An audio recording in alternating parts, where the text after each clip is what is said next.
Pues ya lo vimos, Enrique, muchas actividades para celebrar el Día de Muertos en la ciudad y por supuesto que la noche no se podía quedar sin un paseo muy especial. Oye, seguramente este sirvió para bajar todo este pan de muerto que ya nos comimos, ¿verdad? Sin duda alguna, vea por qué se lo decimos.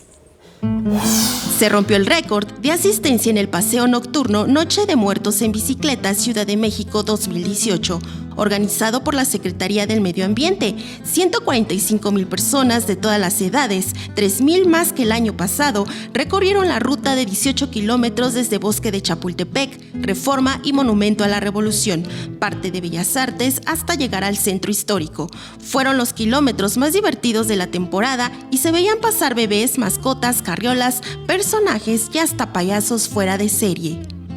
Vine a visitarlos directamente de Estados Unidos, vine a ver esto, pero me robaron la bici y ahora vengo a patín.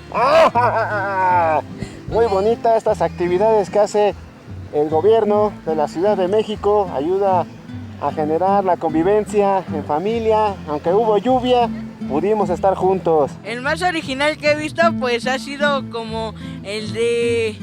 Era un señor que traía amarrado un ataúd y lo venía arrastrando. María José Valencia, 21 Noticias.